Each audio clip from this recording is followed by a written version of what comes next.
welcome to episode 18 of Me Dark Presents Scary Movie Madness. Amazing. 18. That's amazing, 18. I mean, it's amazing that we just keep doing this show at this point.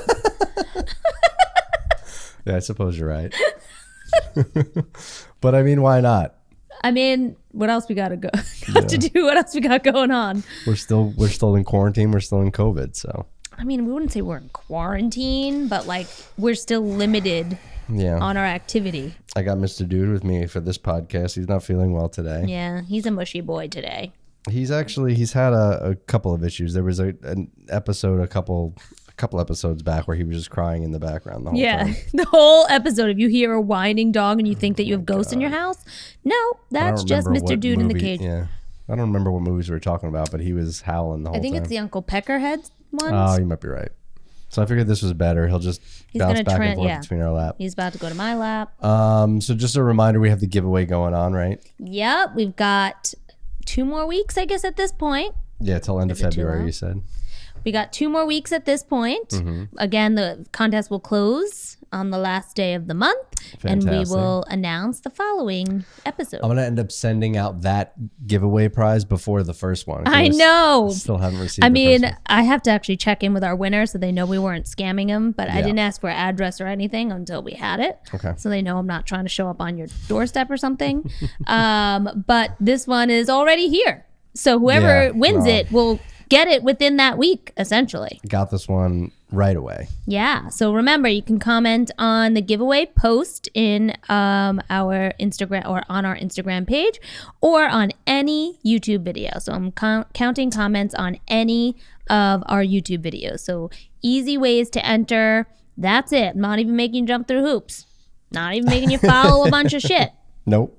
Just throw some commentary down on what you've heard. It would be nice if you did subscribe and follow. Yeah, 100%. But at this point, if you're listening to us, I assume you're already subscribed and followed. Yeah, I would hope so. Although you'd be surprised. Yeah. We've also been watching WandaVision, which we've been keeping tabs on. Here we go. I didn't understand the reference for this one. I never watched Malcolm in the Middle, but they did a Malcolm in the Middle type of thing. Oh my God, you never watched Malcolm in the Middle? No, we talked about this. You knew it was Malcolm in the Middle. I knew no immediately idea. when they had her brother sleeping on the couch. I knew immediately what show it was. Yeah, and they talk to the camera and all that stuff. The talk to the camera was the dead giveaway, but you get that kind of later in the episode. I knew from the theme song.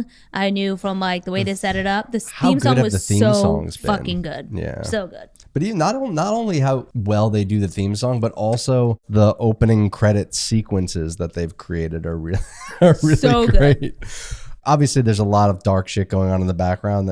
That's really the arc of the show. Yep. But I found it so funny, particularly in this episode, because it was one of those sitcom tropes where there's a lesson learned and they have the sentimental music and she has the one-on-one with her brother. Yep. It was a really good show for them to be able to make the darker jokes. Mm-hmm.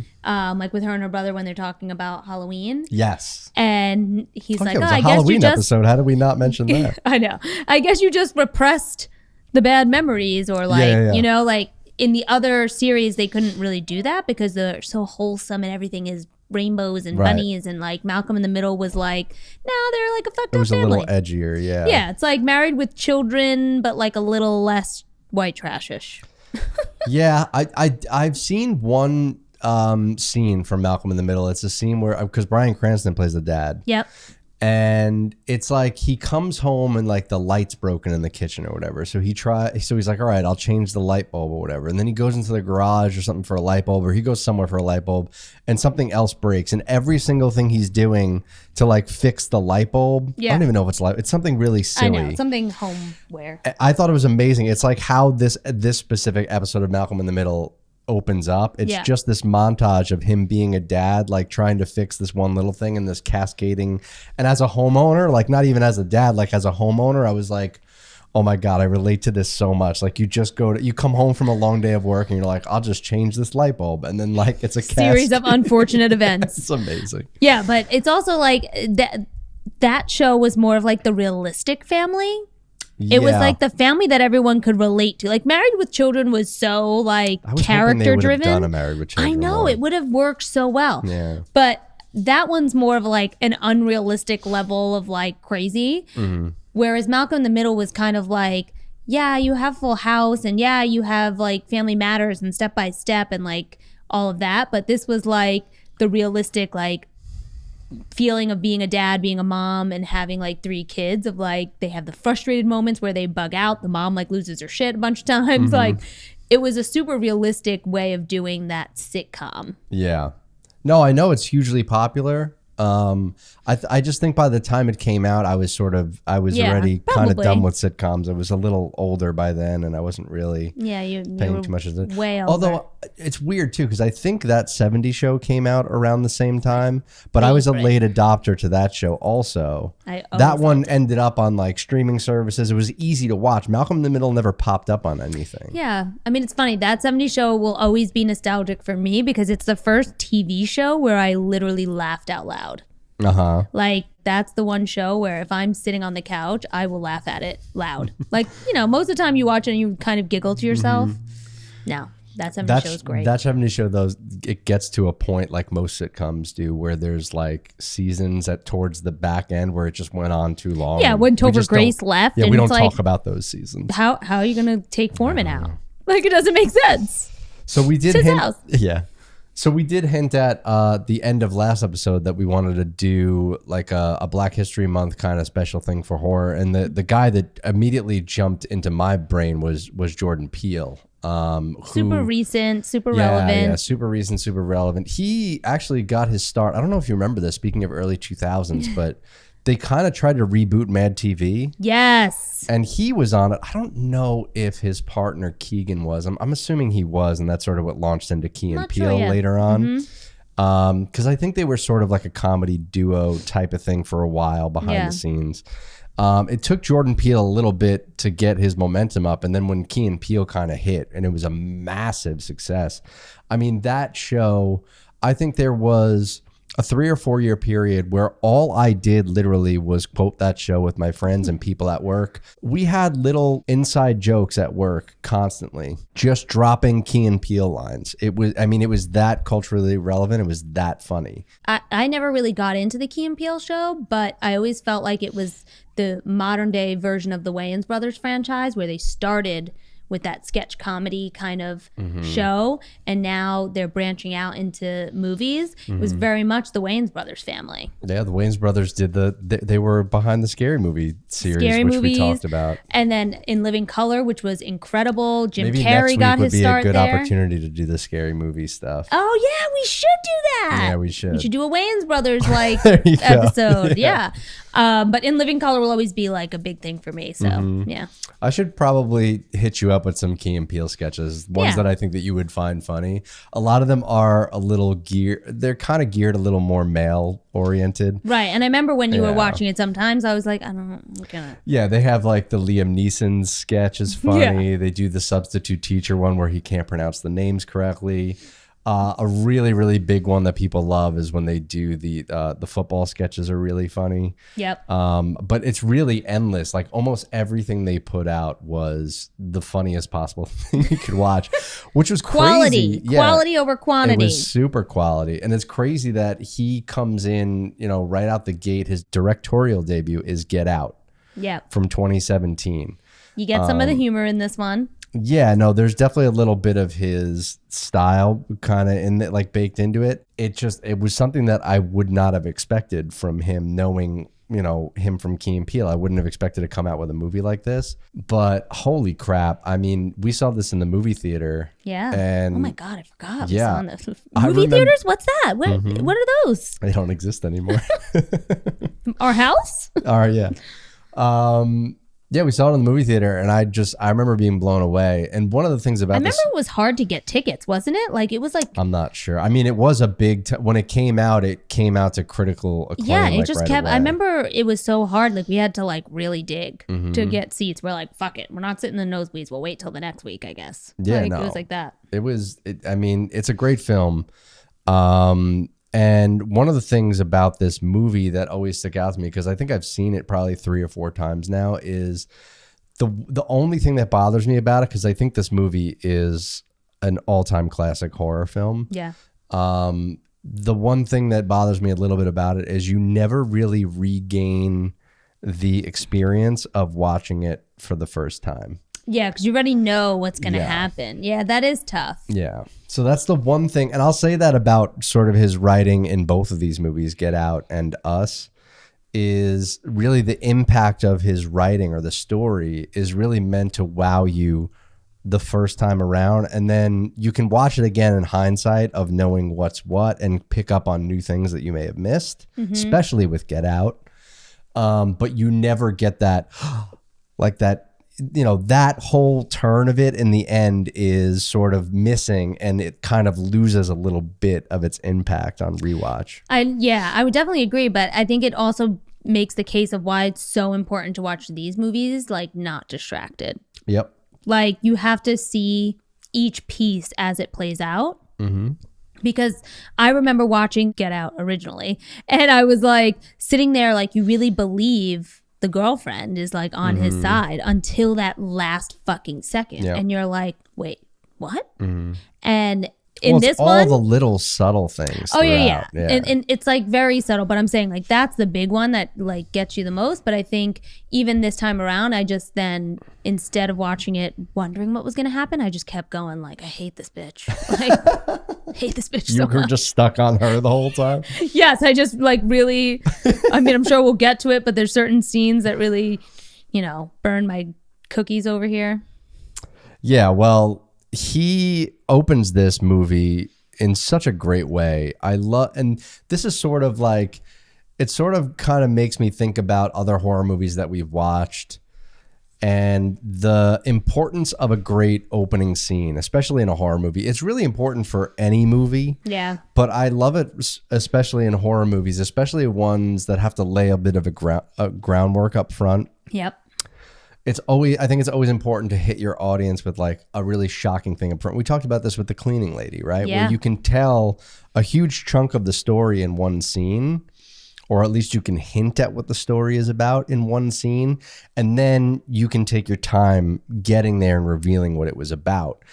And this one opens up, it's great. It's Andre, this character Andre, he's walking by himself at night in like a suburban kind of setting, and he's sort of like uncomfortable with it, which is kind of cool because, you know, he is like this young black guy. Now he's sort of in like this uncomfortable scenario. I think he's trying to meet up with like a girl or something like that. He's like, I don't know where this is. Yeah, he's like, I don't know where I am. He's sort of out of place, and this car pulls up next to him. One of the things I always loved about this too, and I said it again when we watched it, was the song that's playing. I think it's playing from the car, right? The song. Yeah. I think it is. Yeah. I think I assume that's where it's supposed to come from. But yeah, it's this whole like, you know, putting out there what, you know, so many people in the black community talk about, which is just that like sometimes, you know, you just feel out of place even though you shouldn't have to. And he depicts it so well in this scene of like, he's just like a dude going to see his fucking friends, and he's got to worry about like, and now this car who's going to be like, why is this guy here? Why is he on the street? I love his reaction too. He's like, nope, not going to happen tonight. I'm just going to turn around and go the other way. It's just not going to be a thing right now. It's not going to be a thing. Not going to be a thing. But he does get strangled and tossed into the back of the trunk, and that's it. We don't really see who does it to him. We just get like this really great music piece playing, and like just pairs so well with the visual of it. And it's just like sort of a little bit of a hint of what's to come. This one's interesting though, right? Because the rest of the movie so much sets it up about the daughter trapping these people, but this one was just random. Yeah. It's so that's something that's very interesting, the way that they set that up. And he's the only one that was just like, I just happened to see this guy walking down the street, and I was like, throw him in my trunk. I mean, it does seem like he was prepared or prowling for somebody. Yeah, like almost like he knew. So I would assume that it's probably sort of a trade-off between the brother and sister. Yeah. Now the Andre character is played by Lakeith Stanfield, and this guy he's a phenomenal actor. He's done a lot of like interesting stuff. He's the guy who plays Snoop Dogg in Straight Outta Compton. Oh, yeah. Also, he's the lead in this movie, Sorry to Bother You. I don't know if you remember this. We watched this movie when it first came out. It's a really, really interesting film for anybody that hasn't seen Sorry to Bother You. I highly recommend it. It's not something that I can really do a good job describing because it is sort of offbeat and kind of weird. Yeah. But he is great in it. But yeah, no, I love this dude. Like, because it's weird when I think Get Out is the first time I've seen him in anything. And then since I've backtracked a little bit through his career and I've seen some of the stuff he's done, and I'm like, yeah, this guy has a promising future for sure. We also noted that between this movie and the other one that we watched, there's a lot of Wakanda characters, a lot of Black Panther. A lot of guys from Black Panther in both of these films. And female. Yeah. So this one revolves around Chris Washington, played by Daniel Kaluuya. He's also in Black Panther. Yes. And his girlfriend Rose Armitage. I love the names. Played by Allison Williams, who you were mentioning before. And they're going to Rose's parents' house for the weekend. Yep. Just her as a person is like the girl I hate so much. So really, why? She's just that type of girl that would annoy me. But see, I would argue that I would never be friends with does that a great person. job in this role. Yes, of being the girl who I don't like most times. I think Jordan Peele, another one of his strengths is how well he casts his characters. Yes. I think casting it's one of the more overlooked things. I don't know if I'm sure he has somewhat of a say or an idea in mind, especially being a writer. This is like Tarantino's notorious for this. When he sits down to write a screenplay, he always has an actor in mind to play the part. Yeah. Right. And I feel like Jordan Peele is very similar in that regard. He's done so many different projects and probably has relationships with so many different people. It's just one of those things where he's like, all right, I'm going to write this and I know exactly who I want to play them. But that's definitely an overlooked thing. And it's an important thing because how many times have we talked about a movie on this show where we're like, I don't understand what that casting choice is about. And it does take you out of the film a bit. Yeah, it kills me. If I can think of the actor in some other role somewhere, then they didn't sell me enough. You know, like that's the thing that I think it boils down to is like, how much can you sell this person that you've created? Right. And it matters. It really matters in like how you remember the movie. Yeah, you have to set yourself up for success, right? And part of that is, okay, if I'm writing a fictional character that has to feel real, I need to find the right person to embody this 100%. Character. And then if you don't, you're kind of stuck at like mediocrity most of the time. So there's a bit of racial tensions in this one right from the start, right? Because he asks her, do your parents know that I'm Black? Yep. Just straight up. He's like, let's talk through this right now. And she's like, why? Why would I need to? And this goes back into that age-old, like, well, we have Black friends, so we're not racist. Or, where, you know, like, or what do you mean? My assistant at work is Black. And you're like, okay. And, you know, like, it's again, he's hitting on these cultural kind of taboos to talk about. In such a realistic way. And it's also important in the context of the story. Yeah. Right? Oh, 100%. Yeah. It's like the whole story is about all of that, right? And his intuition on things, if you will. Yep. It feels very appropriate. It feels very natural. And it does flow into the story nicely. Yeah. And then when they finally do get there and we meet his parents, first of all, again, talk about great casting, so right? Good. His dad is, or her dad is played by Bradley Whitford, the great Bradley Whitford, the notorious villain from Billy Madison. Yeah. Holy shit.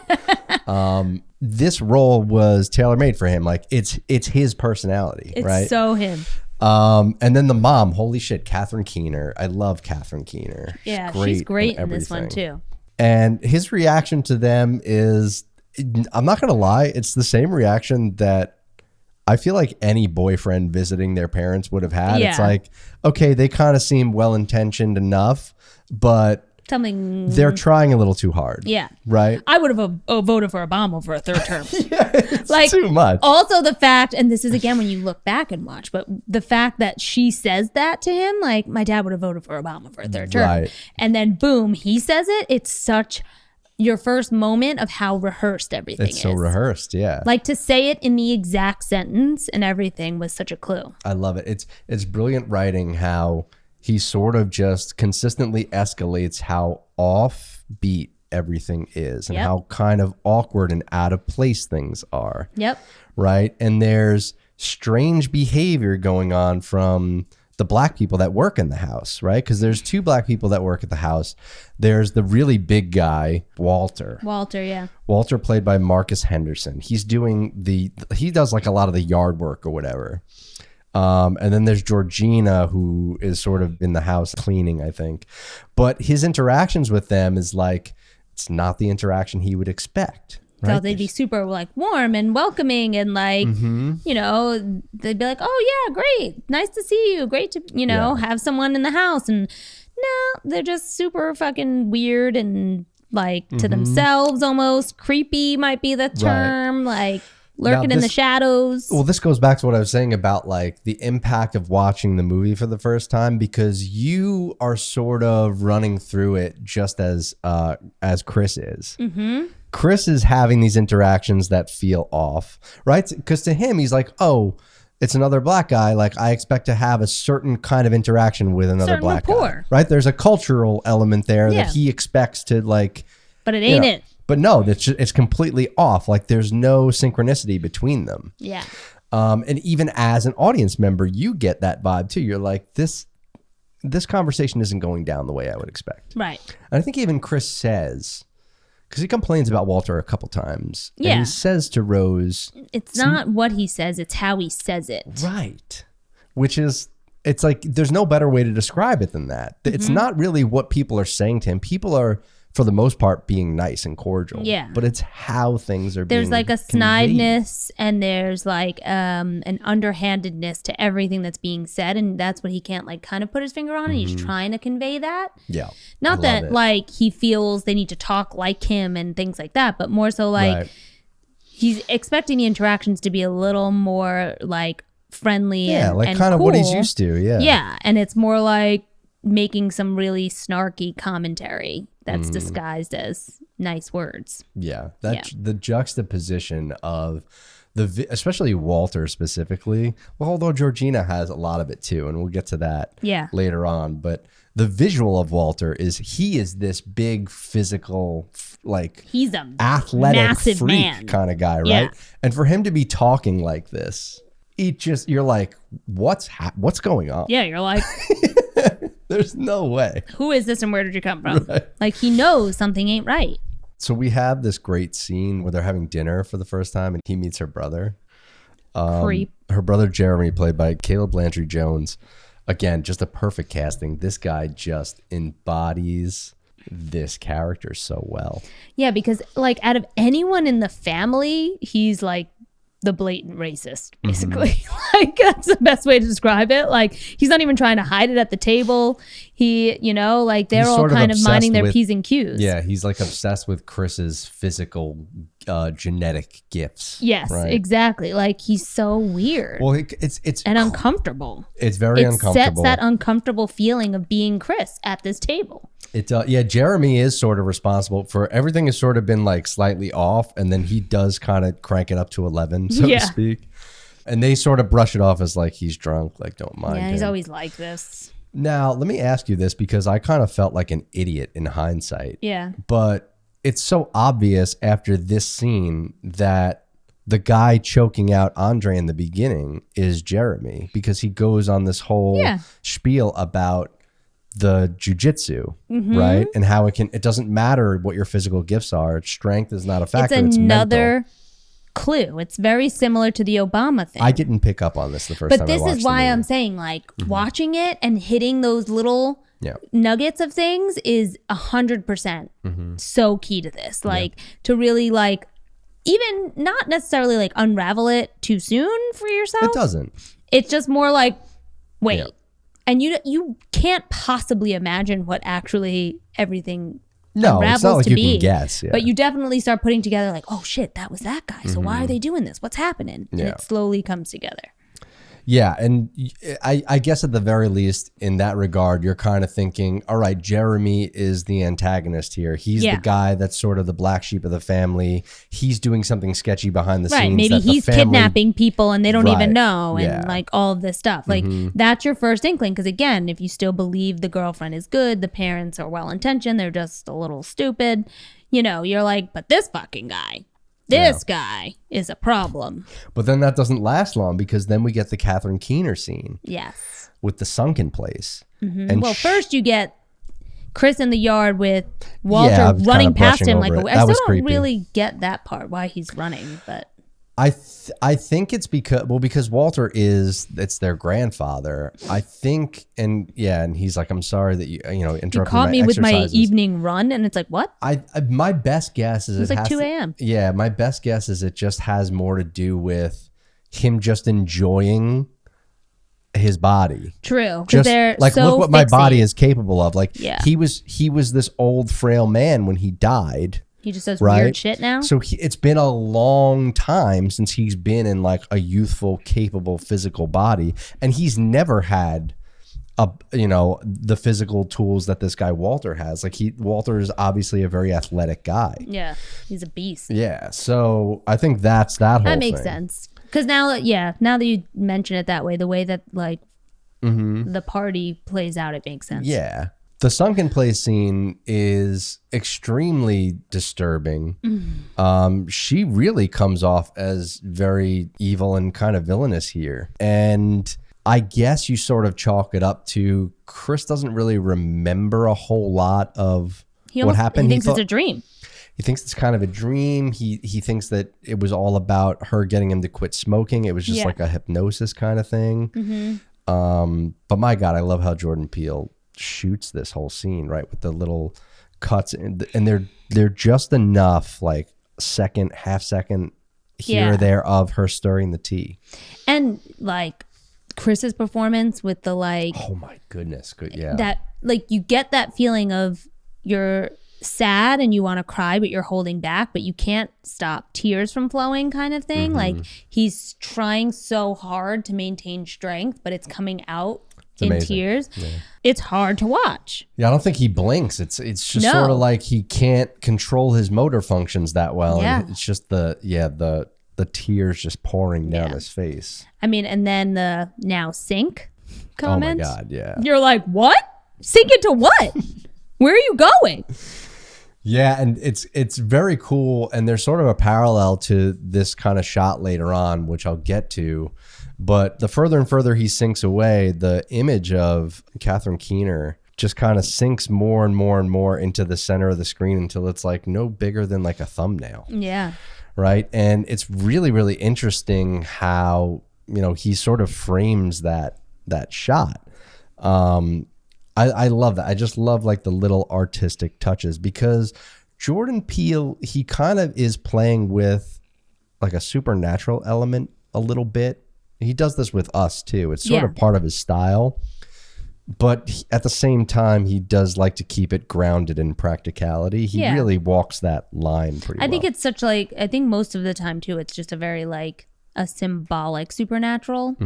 Like the sunken place is a symbolic thing. Yeah. But you have to have the visual, otherwise, what are you doing? Yeah. Yeah, you need to sort of be able to convey it, what Chris is going through. Yeah, like how else are you going to show what he's seeing and feeling through that moment? Yeah, no, and I do love how he does it. Yeah. And I guess it sort of makes sense now that I think about it, why they chose him to do the Twilight Zone, the modern version of the Twilight Zone. He does have a lot of that style in his writing. I mean, both of these movies are kind of Twilight Zone stories. They are kind of. They could be like a 20-minute short. Like a Black Mirror type of thing. Yeah, 100%. Get Out especially, Get Out I tend to recommend to people that I know that don't even like horror films. Yeah. Because I kind of explain it to them as like, well, have you seen Black Mirror? And they'll be like, yeah. I say, all right, there's episodes of Black Mirror that are in the same vein or style of horror that Get Out is. It's not like the jump scare stuff or like 100%. The guy chasing you with an axe and the over-the-top gore. This is more of like a psychological fear. Psychological study. But that's what it is too, right? Like most people hear horror and they just think blood and guts. They just think like slasher almost, right? They do. Or ghosts. And like you have such a like tight kind of mindset there, but sometimes the psychological ones are the most terrifying. Yeah. No, we've talked about this a couple times. Strangers. Once again. So let's get into the whole, all the guests arrive, right? And they do the party. Yeah. All the guests act weird. Again, they're all being weird. And they're all really hyper focused on him being black. Yeah. I mean, again, the parallels to just, the subconscious kind of racism in the world, right? Like it's all these old people who are just like, oh, you're so strong. Oh, what about this? Oh, the one lady your that fashion. just What about fucking grabs his arm and yeah, like, she's just like, wow. And you're just like, what is this? Are they gonna eat him? Like, right? Yeah, right? like, what are they sizing him up for? Right. And then, even like, oh my God, the one guy, I don't even know his name, I call him the oil tycoon guy in my head because he looks like Oh, I know who you're talking Roosevelt about. or something. And Yeah, he does. right? He's like With FDR. the mustache, Yeah, his swollen head. Fucking hell. his face is like too round for his features and shit. But that whole thing where he's like, black is in fashion. Mm-hmm. What? Yeah. What is that? Like, that's the kind of shit that people say, and you're just like, are you all right? Yeah. But that's what's going on at this point. Every comment until you get to the blind guy. Steven, played by Stephen Root. Yeah. I freaking love Stephen Root. Again, like Miss an Stapler? amazing choice for this. But that's my stapler. Yeah, Stephen Root. I mean, he's had some iconic roles for sure. That's certainly one of them. That's what I think. He's also in Dodgeball, isn't he? He is in Dodgeball. But yeah, and then that scene, you think like this is just like a good dude talking to Chris about like his photography skills and like how he has such a great eye and how he's so like he admires him and admires his work. And you're like, oh, okay, there's some good people here. Yeah. JK. Yeah, I mean, I would sort of make an argument. It's not a good argument that Stephen Root's character in this, he's like, I had this dream of being a photographer and it failed me, right? I had this genetic disease where I lost my sight. And he's like, and to be perfectly honest with you, I never had the eye anyway, because Chris is a really talented photographer. Yeah. And in his mind, he's like, listen, like, I don't have a whole lot left. At least you know that his motivation, it's like, okay, I can get a second chance at my dream. And that's my motivation. It's not so much about like black is in fashion or I want to be able to run fast. It's like, no, I just kind of want to get a second chance at life because I had a shit hand that was dealt to me. Now, it doesn't excuse you wanting to do this to a perfectly innocent, young, potential life. But at the same time, it's like, at least I kind of understand where he's coming from, as opposed to the fucking jackass guy that you were talking about. Is like, black is in fashion. Like, fuck you, dude. Like, if that's your motivation for doing this. Right. But I mean, on the other end, again, when you think about the themes that are being picked up here, this is about appropriation. This is about someone who wants to be the best at something and isn't, right? And wants to take someone else who's created something amazing and get credit for it. It's absolutely disgusting. Oh yeah, that's what I mean. Is like, again, the subtle way is like this really nice conversation about how talented he is and how great he is, and then the dark side of it being like, yeah, you're so talented that I'm just gonna be you and take credit for all that shit. See ya. Yeah. So at the party, he does come across our boy Andre from the beginning, right? I know. I don't know that person, but I know him. Yeah, he's like, oh, it's nice to see another brother at the party. He tries to get that sort of like same rapport that he's used to with like his friends back in the city, and it's just like he's just not getting it. Like, he tries to do the fist bump and he gets a handshake instead. It's not the right vibe, and he's not speaking the way he would expect him. He's not dressed the way he'd expect him to be dressed. And he's with this woman who's like 20 years old, 20 or 30 years older. Definitely than like him. 30-ish. Yeah. It's like, what? What's this guy doing? He's dressed like a farmer with a fucking hat on. Like, he's got suspenders and shit. What is this? It really is. You're, at this point in the movie, you're like, what is this? I mean, at the same time, I guess it could be like a guy down in Williamsburg. I don't know. But they ain't in Williamsburg is what I'm saying. And I don't think that guy's, finding a grandma. He goes back to his room, or Rose's room, because he wants to text his friend. And the phone is unplugged. Yep. And this is, I think, the second or third time he's noticed that his phone just keeps getting unplugged. 100%. And this is that encounter with Georgina that we were alluding to earlier, where she's like, oh, yeah, I'm sorry. I was cleaning the nightstand and I picked up your phone and it came undone. And I didn't want to meddle with it further. She literally makes a comment like there was no bad intent or something, right? She says something along those lines. There was no bad intent. I didn't want to meddle with it further. And like, meddle? Who says meddle except like a 90-year-old woman? Exactly. You meddling kids. Well, then what is that from? It goes beyond that. What's where you meddling like, kid? From Scooby-Doo. Yeah, exactly. From fucking Scooby-Doo. Gotten away with it. I was like, I had to think kids. about it. If it wasn't for you meddling kids. Like, that's what I hear in my head. And I'm like, again, just very odd language. And he's so like, weird. He's like, I'm sorry, you know, I didn't mean to be a snitch. And she's like, a snitch? He's like, yeah, I didn't want to rat you out. And she goes, oh, a tattletale. Again. So he does contact his friend Rod, played by Lil Ray Howery. What a name. What is with the Lil thing? L-I-L. That's like a big... That's a big thing in the black community. Yeah, I just saw an article the other day and I was laughing about this because your brother presented this person to me, Lil Yachty. Oh, okay. Like that name. And apparently he has some line about like, I don't know. I don't even know what it is now and it's going to ruin the joke. But like, it's something like she blows my dick like a cello or something. Oh my God. Except you don't blow a cello. Yeah. And I read this whole thing about how he had to come out and say like, yeah, I sat in a room of people who heard this song and were like, it's great, blah, blah, blah. No one decided to tell me that that's not how you play a cello. Wow. And he was like, you know, I was really along the lines of like, a flute is what he meant, but he got it wrong and no one corrected him and let him leave the song. Remotely close. I don't know why that just made me think of it, but it was just a random funny comment of like, he's like, well, yeah, because I said Lil Ray Howery. No, but I'm saying the connection. Yeah. And apparently that, you know, that became a thing, but this song was huge. And he's like, I mean, it sounds cool. So he made it a thing. It's funny.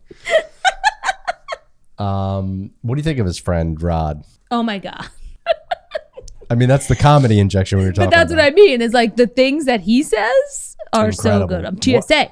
Yeah, what a character. We handle things. Yeah, he works for the TSA. He starts coming up with all these like crackpot theories about what's going on. Because Chris is he's texting him along the way. Sex he's calling slaves. him. Yeah, he's dropping like little hints about stuff. He actually takes the picture of Andre, right, and sends it to Rod. Yeah. Andre flips and he's like, out. Look, here he is. That's where we get the get out, right? Because that sort of triggers the real Andre for a moment. And he's just saying, get out. Get out of here. Mm-hmm. But yeah, Rod recognized Andre. He's like, I know this guy from somewhere. So-and-so's cousin. Why is he dressed him. like that? Why is he with this old lady? Mm-hmm. He's like, nah, something ain't right, dude. Something ain't right. Selling them to the sex slaves straight. Oh my goodness. That's what he just keeps saying. Yeah, he thinks that they're... It's a sex slave thing. That they're... It's worse. I don't know. Actually, I don't even know what's worse. I don't know. No, this is worse. It's definitely worse, right? Like, you have no control over your body. Chris, obviously, he basically breaks at this point. He's like, we got to get the hell out of here. Yeah. He figures the thing out with Rose from the pictures in her closet in her room. Why is this closet door open? It's interesting because there's someone who wants him to find it. And then I thought maybe it was the grandma because maybe she had a break. Yeah, maybe. There was a break in there of like, maybe this guy can save us and like, whoop, let me just show you what's happening. Yeah, no, it very well could have been that. In all honesty, I don't even know that you needed that moment. No. With everything that transpires at the end, it would have been just fine to let him find out in that scene of like the fucking keys, this bitch. The moment that you're talking about where she is fumbling for the keys on the stairs and he's like, you know, everybody, they're all kind of closing in around him and she's still playing it off like she's on his side looking for the keys. If you don't have that scene like you're talking about where he sees the pictures and already knows that she's part of it. You might think that they're now keeping her there. Because she is playing it so well where she's like, practically crying. Yeah. And then she shows the keys. I can't give these to you. Mm-hmm. And then it's like snap. And he thought she's the one person on his side and she's not. Right. It probably would have been stronger, I agree, if they had done it that way. Because she was doing such a great job the entire time of playing it off like this wasn't her. Like, you know, why are they like this? They're so weird. Mm-hmm. Why do they act like this? So we get the scene of Chris. He's strapped to the chair with the belts. And he's sat in front of this analog style TV, which is a great little visual. Mm-hmm. And a video plays, and it's the Armitage family from years ago. Basically, it's like a pitch video showcasing that the guy, Dean, her dad, he's like this brilliant brain surgeon. And he's mastered how to do like this brain transplant where these rich white people can pay to have their brains transplanted into a body of their choosing. Yep. And it just so happens they're in like this phase now where they're using black people right? Because black is in fashion, as our fucking swollen tick mustache man said. So I kind of was curious as to why the analog TV. This TV doesn't have any ability to do any sort of remote playback. He even has like a little FaceTime call with Stephen Root, revealing like, I'm going to basically be taking over your body. He explains the whole thing. My brain will go into your brain. Yep. A little piece of you will still be there, but you'll exist in... He'll be puppeting you. The sunken place. Yep. And he even says, he's like, I don't care that you're black. I'm not like those other people. I want your eye, man. I want that photographer eye. Now, you and I were like, but wait, that doesn't make any sense. It doesn't make any sense. Because your eye is just a lens that you see through. It's your brain, your creative brain is what's analyzing it. That's what's analyzing the visual that you're capturing.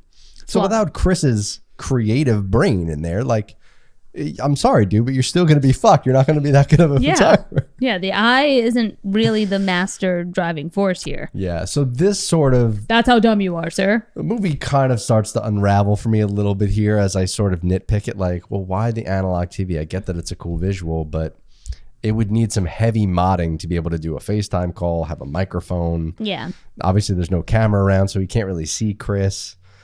And the remote playback of the commercial at the right time when Chris is meant to wake up. How do you feel about how Chris breaks out here, which is kind of cool? He stuffs the thing in his ear. Yeah. Or the inners of the seat cushion. He's like peeling at it, and he tries to, again, he gets smart to it. He knows what it is that got him. The T trigger. The T trigger. He's like, well, I'm not going to listen to that fucking shit.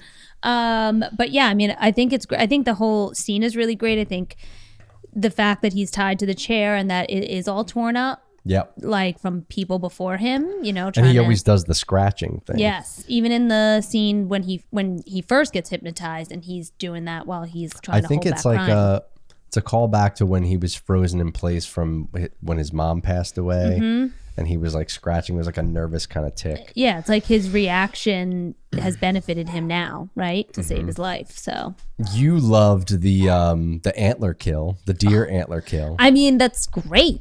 Yep. I mean, those are just the types of things you want to start seeing now. Is like, I'm in this house. I can't make a ton of noise. I can't go far. What can I use to be safe? And it's like, not just like, okay, you're telling me that was randomly there in this basement that's locked so nobody can get in, like there's weapons, like no. But is there a deer head? Yeah, because there are a bunch of fucking idiots like who has deer heads on their wall. Like if you are these people, like you're annoying. They kind of live in the country, maybe they're hunters. It makes sense. I hate it. It's stupid. And yeah, go ahead, pierce you with this animal that you probably killed yourself for nothing more than your vanity. It's great. It's a great kill. Die, motherfucker. And this sets off a chain reaction of the house burning down, right? It's like there's like a candle or something that gets knocked over, and well, yeah, because him and the brother have their fight scene. They have their fight scene. You upstairs. think he's dead, but he's not. So he makes a break for it with Georgina in the car, and Walter is there, and this is where we get the final showdown with Rose. Yep. He is choking Rose, and he kind of gives up choking her in the middle of the street after he shoots her. And he's like, you know what? It's like not even worth it to kill her for whatever reason, or he just can't do it because he did have strong feelings for her at some point. So he just can't bring himself to do it. Cop car shows up, and it's his friend in there, right? Now, there is an alternate ending to this movie, which is a bit more realistic, and again a little bit more taking a nod of the societal issues we have, right?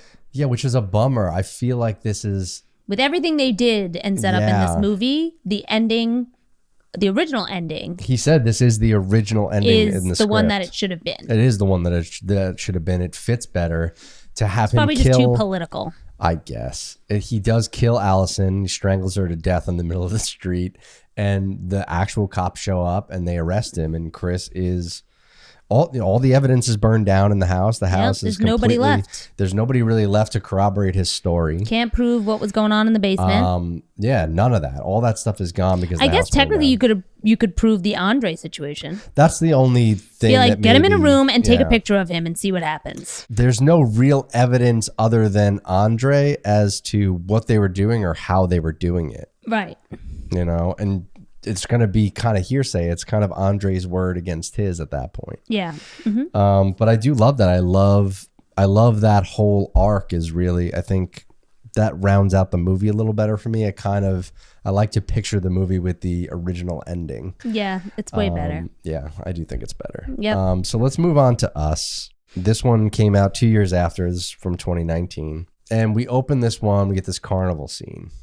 They're just going through this thing as a family. It's the mom and the dad's doing all the games, and the daughter just sort of wanders off. So it's kind of random. She wanders off onto the beach, and on the beach is like this separate attraction from the rest of the carnival, which was kind of odd, right? I'm like, wow, to get to this thing in the carnival, you have to leave the carnival. It's like a weird spot, right? So like the opening of this movie starts about like how there's all these underground tunnels and no one knows what they're for, and you know, the Hands Across America. The Hands Across America. Well, you don't know it's Hands Across America yet, but just the idea of like, okay, first of all, it's away from where it is, but it's still appealing to kids. It's like drawing the people in, right? She goes into this like house of mirrors type of thing. Find yourself. It fucking funhouse mirrors. God damn it. Is there anything more terrifying than that? Like everywhere you look, it's the same thing and you don't know where to go. Like I don't even know disorienting. that. I always love these in movies and like entertainment, but like they're never really like that. Mm-hmm. I've been in a lot of fun houses. You have? Yeah, I like carnivals. You know this. Yeah. But I've never been in one that's like that extreme.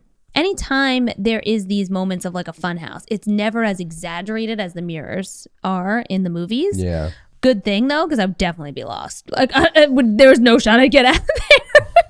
100%. Don't put me in. I mean, in her case, she does find herself. Literally. She does find herself. This is the great mystery with the movie right away, is he sort of hits you with it of like, yeah, no, there's a doppelganger of this girl. Like, why is it have to do with going in the funhouse? Like, does going in the funhouse create a carbon copy of you? Is this right? But it's like an evil version. That was what was going through my brain the first time I watched this movie. Yes. Is like there's something magical about this funhouse. Right. And I thought the same thing. Like early on, I was like, it's almost like ominous. Mm-hmm. Is what I would think. But yeah, because they just show you enough to know that she saw something that scared her enough, and then they go, boop, present day. And this basically, it turns her into a mute. It's like this traumatic experience where she stops talking. She doesn't really convey to her parents what the hell happened. So then we flash forward, and our little girl, Adelaide, is all grown up. Adelaide played by Lupita Nyong'o. I'm terrible with names. I think it's Lupita Nyong. Oh, Nyong? I might be wrong. I don't know. Why would there be the apostrophe O there? Nyong'o. I don't know. Also a Black Panther alum. Yep. She's going on vacation with her family. She's with her husband, Gabe, Winston Duke, another big Black Panther character. Her daughter, Zora, played by Shahadi Wright Joseph, and her son, Jason, played by Evan Alex. Such good casting for her daughter. Yes. Compared to who she was as a little kid. Like, and what she looked like. I wonder. Her daughter does look like a grown-up version of what the little girl version of her would have looked like at that age. Yeah. So crazy. Yeah. They do the I Got Five on it. Song in the car. Yeah. Jordan Peele, they asked Jordan Peele about that, like why that song. And I think that song, he used it for the trailer too, when the trailer dropped. And he's like, I don't know. He's like, really, there's no like significance to the story. He's like, there's just something about that song that felt like it fit in this world. Now, right off the bat, like, is it not curious to you, like, why does Adelaide agree to go to Santa Cruz? Like, she agrees to go back to this same exact spot where she had this traumatic, life-altering event happen to her. For a vacation? Because she wasn't like ready to talk about it and it being real. I think that's the perception you're supposed to have at this moment of like of all the places you can go.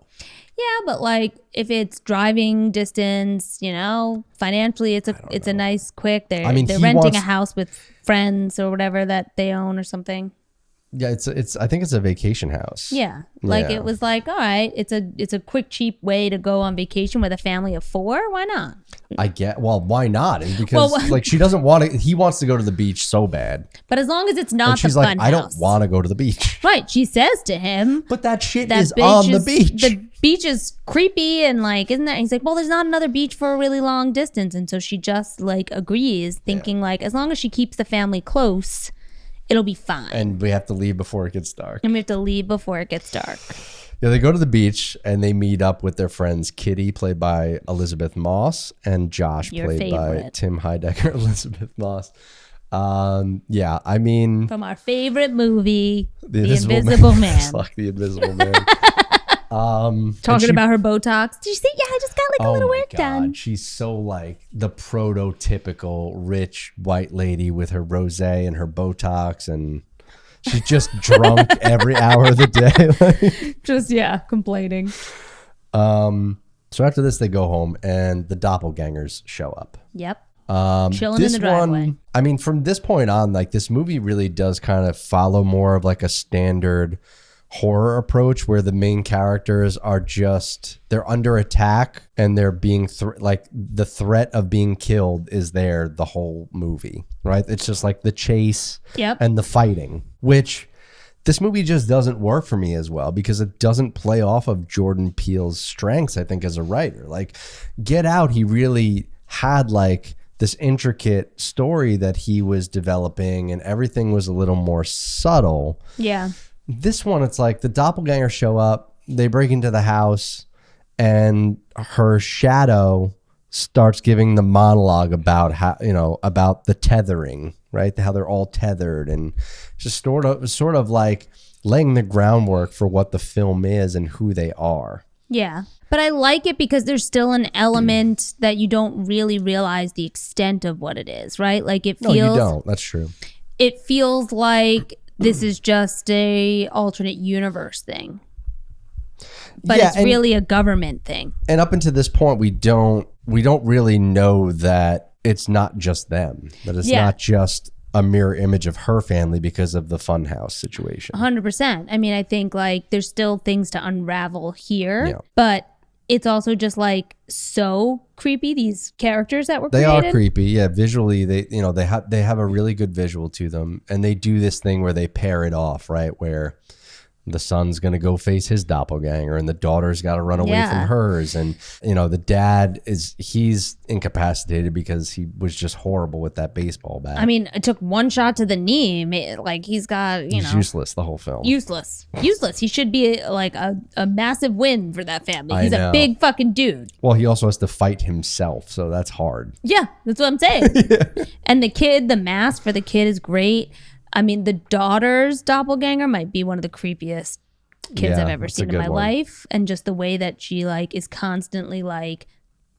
Yeah, I particularly like looking like that. Their pairing, I think, is the best horror scene where she catches up to her down the street and they have that little standoff with the car between them. Mm-hmm. That one feels like...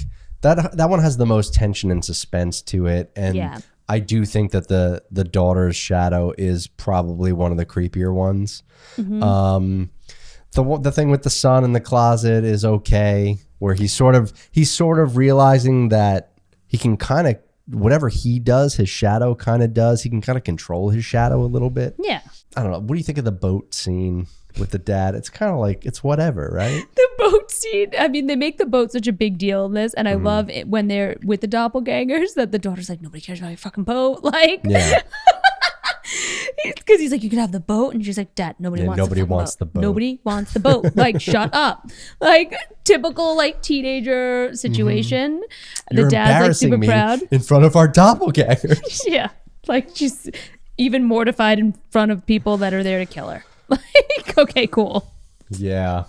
I don't know. I mean, this whole thing, it doesn't work that great for me. Like, but that, yeah, I mean, it's not scary. There's nothing scary really about it. I think it's again just the idea of like these alternate people and they're real, and that's the fear factor. Is like, what? Wait, what? I still don't really understand. Like, where do they come from? Like, she talks about how like you get to eat all of this good food, and then I eat this fucking cold rabbit or something. This to me. Or warm steaming rabbit. Yeah, they have to eat that. So that explains the rabbits in the cages, right? That's why the rabbits are down there. They eat the rabbits raw. But then I'm like, okay, but your son plays with fire all the time. Like, you have fire. Why can't you cook the rabbits? Just fucking cook them. Well, I think it's that, like, when you really look at where they all are and they show you those scenes, like, they're constantly, like, just there to do what the other person does. Yeah, they're tethered. Yeah, they're tethered. There's only so much that they can do opposite, which is interesting, right? Because in this... But that's inconsistent, though, because obviously the shadows can move freely on their own. But so does this imply that they can only move freely on their own once they're above ground? Is there something about them being in the tunnels? You think about that towards the end, he controls the guy in broad daylight. Yeah, I mean, there's just a lot of unanswered questions with this movie. Yeah. It is kind of sloppy compared to Get Out. It's nowhere near the classic iconic level. It's not as like woven together tier. well. No. Like, I think he tries to do an interesting concept, but then he wanted to just say, let me just do like an all-out, like more of like an all-out horror film with like the chasing and the that kind of thing. I think that the biggest thing is the mom is the one that really has the disconnect. I think with the other three, there is that mirroring happening. Like, it's happening subtly throughout the scenes. It's just inconsistent as to why or how. Right. 100%. I do love the scene with the Tylers. This is their friends Kitty and Josh, who we mentioned before, and their two teenage daughters. It's late at night. They're in the house, and Kitty hears a noise outside, and Josh is just sort of, he's done for the night. He's like, what are you doing? Like, I'm in my chair. I got my whiskey. Like, I'm fucking relaxing. Like, leave me alone. She's like, can you just go check the noise? I just love the whole... Did you check the children? Yeah, the whole buildup of this scene is very like classic horror tropey. He's like, it's fine. They check. He's like, it's fine. He tells Alexa basically to put on the fake Alexa to put on the Beach Boys, Good Vibrations. Yep. And again, like Jordan Peele, just masterful at pairing music with the story, with the story and with horror scenes. Something we always talk about as being very important. So important. But the doppelgangers they pop in. They're already in the house, and the fucking scissors. Such a great weapon, like to design the scissors so specific. There's such weird, like the handle's super weird, like the way that they're shaped is awkward and strange. And the fact that they just all have one. They all have a pair of scissors, and they make quick work of their real life counterparts. I'm like, oh, they're way more efficient at killing than Adelaide's doppelganger family is. Way more efficient. They just sort of took their time. Like, they made it personal, and it backfired. Maybe it's just because that bitch was full of rosé and they couldn't do anything. One's drinking whiskey, the other one drank rosé for like 8 hours in the sun. What do you expect? They even kill the teenage kids right away too. Their doppelgangers are creepy. They're creepy too. Yeah. 100%. Some Shining vibes. Adelaide and her family, they make their way over to this house. Like, that's sort of their getaway plan, right? And they get over there, and they're the ones that have to deal with fucking Kitty and Josh and their daughter's doppelgangers. Yep. It's another cool scenes here. These fights are kind of cool. Yeah, I think that these are the scenes where the movie shines the most. Is just like the way that straight up horror scenes. Yeah, like you got to take the story part out of it and not think too deep of like why can't they do X and Y, but the actual scenes and the way he executes the interactions is really great. The kills are fun. The daughter with the golf club, and they start like. Her and the brothers start having like a little feud about kill counts, and the dad's like, "Wait, if we're going kill counts, I got 3. I got the most kills." Yeah, right? He's like, "What do you mean?" I love that too. Like, again, the way that he interjects the humor even though like it's a pretty extreme impending doom feeling. Oh, for sure. So they find out here after they get into the house and they kill off those shadows. They turn on the news and they find out that this is happening everywhere. Yeah. Right? This is happening. Oh, this is like a global or a national emergency. Yeah, everyone is incapacitated. I think you point out very early when she's like, the police are 14 minutes away, and you're like, 14 minutes? Oh, that's right. Yeah, the police just never show up. And then we get to a scene where they're breaking into the house, and you're like, but wait, where's the police? Yeah. And then like that question is actually answered. Yeah, that's why the police never show up. They never show up because everyone's too busy fighting their doppelgangers. Which at this point, I'm like, I was really confused because I was kind of sold on the idea that it was something to do with the Funhouse and creating a clone of her. Oh. But then when it's just when you realize that no, there's doppelgangers of the Tyler family too, and now they turn on the news and it's like, no, this is happening everywhere. It's not even just like a Santa Cruz carnival thing. It's like this is a bigger deal. Yeah, I mean, I wanted it to be like the Funhouse thing, but like again, when that opening credit slide is about these underground tunnels, it's not.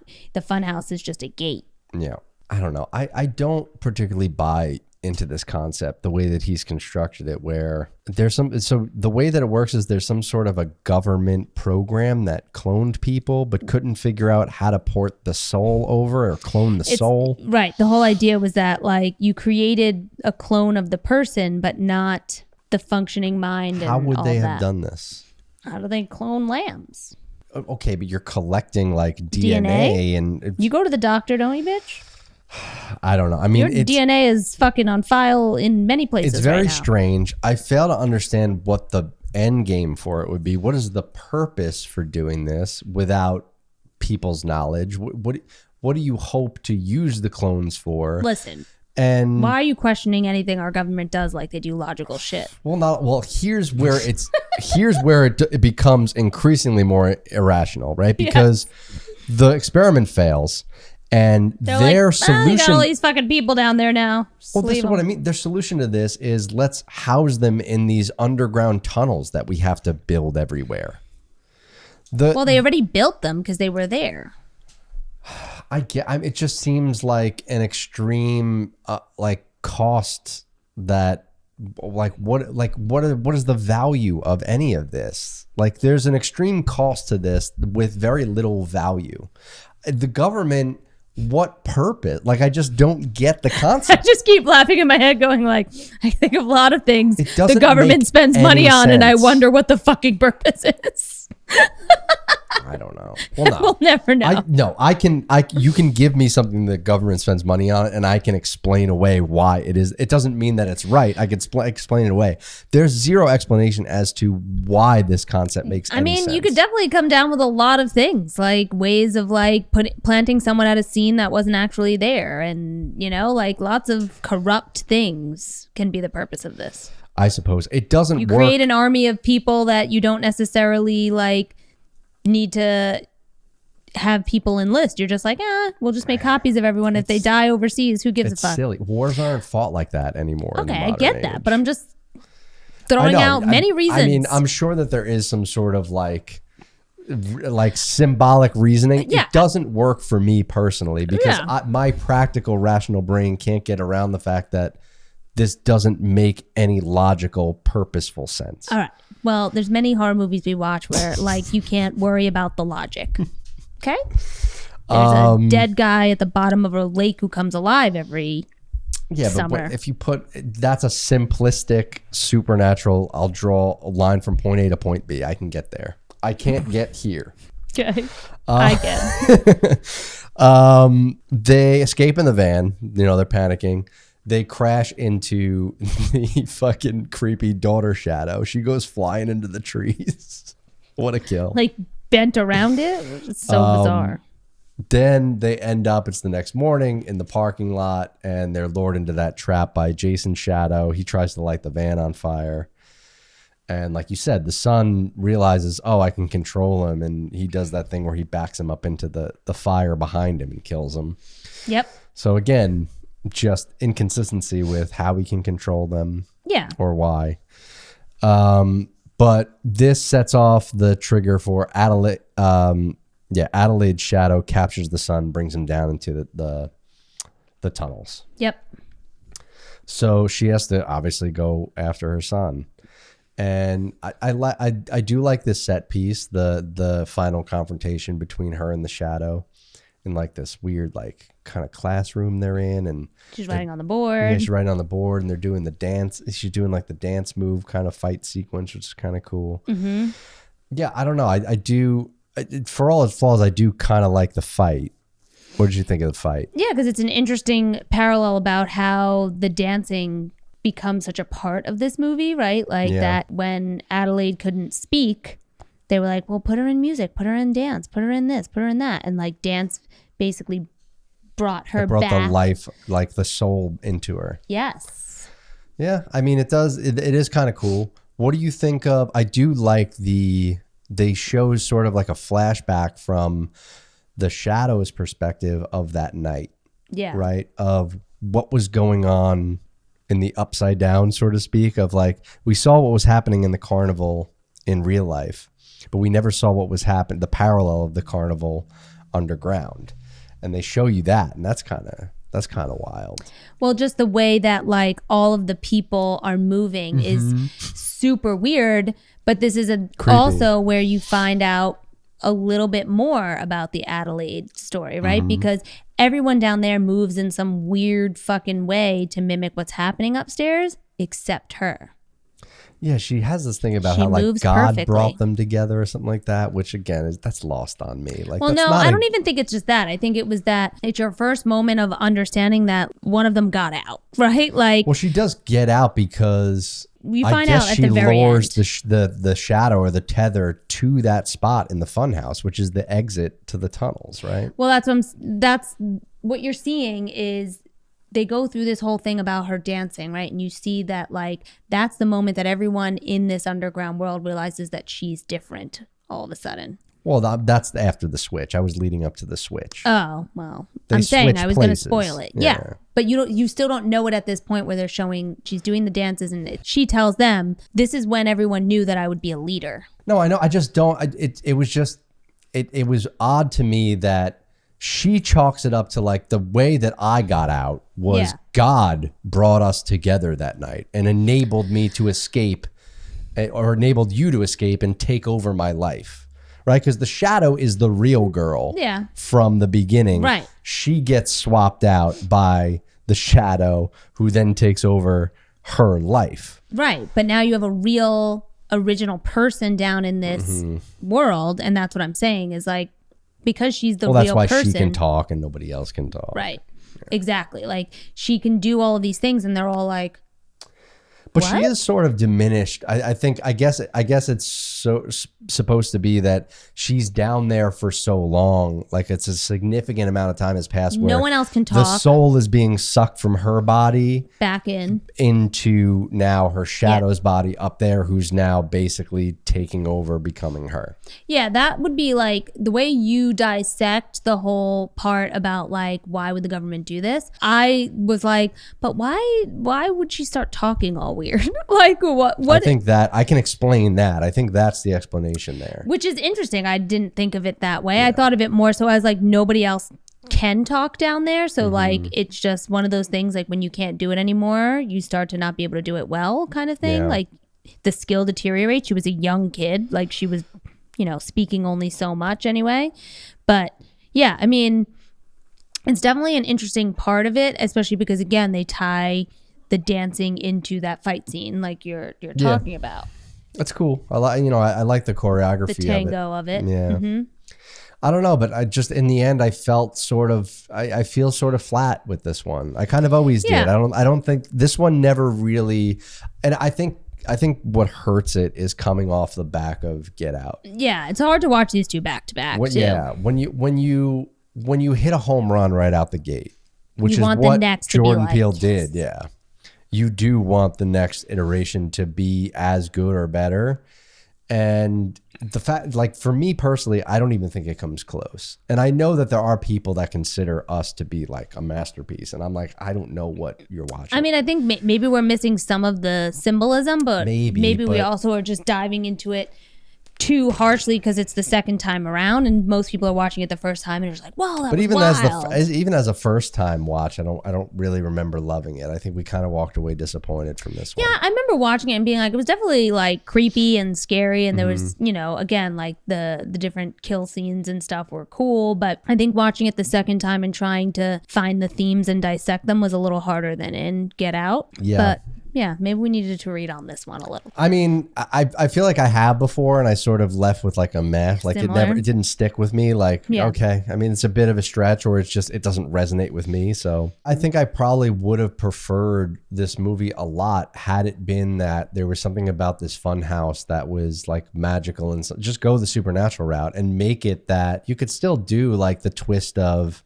that the doppelganger takes the spot of her, and then she's getting revenge for that in the end. Yeah.